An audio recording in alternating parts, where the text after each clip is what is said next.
Fashion designer എന്ന നിങ്ങളുടെ സ്വപ്നം യാഥാർത്ഥ്യമാക്കൂ.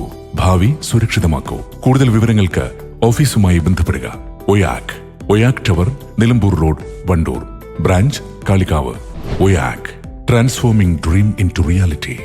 നിലമ്പൂർ പാട്ടുത്സവത്തോടനുബന്ധിച്ച് ടാക്സി തൊഴിലാളികളുടെ നേതൃത്വത്തിൽ നടത്തുന്ന കാർണിവലിന് തുടക്കമായി. നിലമ്പൂർ നഗരസഭ വൈസ് ചെയർപേഴ്സൺ അരുമ ജയകൃഷ്ണൻ ഉദ്ഘാടനം ചെയ്തു.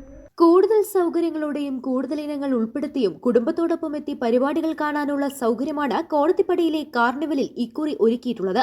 ഈ മാസം 26 വരെയാണ് കാർണിവൽ നടക്കുന്നത്. വൈകിട്ട് 4 മുതൽ രാത്രി 10 വരെ കാർണിവൽ പ്രവർത്തിക്കും. വിവിധ സ്റ്റോളുകളും ഫുഡ് കോർട്ടുകളും കാർണിവലിൽ ഉണ്ടായിരിക്കും. ട്രാഫിക് നിയന്ത്രണങ്ങൾ ഉള്ളതിനാൽ തിരക്കില്ലാതെ ആളുകൾക്ക് സൗകര്യപ്രദമായി വന്നുപോകുന്നതിന് തടസ്സമുണ്ടാവുകയില്ല. പോലീസ്, ട്രോമ കെയർ എന്നിവർ സുരക്ഷയുമായി ബന്ധപ്പെട്ട കാർണിവലിൽ സേവനത്തിനുണ്ടാകും.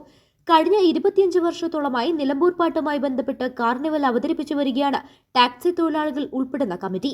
മരണക്കിണർ, യന്ത്രഊഞ്ഞാൽ തുടങ്ങി കുട്ടികൾക്കും മുതിർന്നവർക്കുമായുള്ള 13 ഇനം റൈഡുകൾ ഒരുക്കിയിട്ടുണ്ട്. 30ഓളം സ്റ്റോളുകളുമുണ്ട്. സാധാരണക്കാർക്കും ആസ്വാദ്യകരമാം 50, 70, 80 രൂപ നിരക്കിലുള്ള ഷോകളുമുണ്ട്. ഡൽഹിയിൽ നിന്നുള്ള ഗോൾഡൻ അമ്യൂസ്മെന്റ് എന്ന സംഘത്തിലെ കലാകാരന്മാരാണ് കാർണിവലിൽ പങ്കെടുക്കുന്നത്. കാർണിവലിൽ നിന്നും ലഭിക്കുന്ന ലാഭവിഹിതം പ്രദേശത്തെ നിർധനരായ രോഗികളുടെ ചികിത്സയ്ക്കാണ് ഉപയോഗിക്കുക. കാർണിവൽ കമ്മിറ്റി ഭാരവാഹികളായ P Najeeb, P Zakir, Ali Pathippara, Usman Panakkadan, V Vijayan, K Naseer എന്നിവർ പങ്കെടുത്തു. News bureau, Nilambur. സ്വന്തം ഹൈസ്പീഡ് ഇന്റർനെറ്റ്, നമ്മുടെ സ്വന്തം ഇന്റർനെറ്റ്.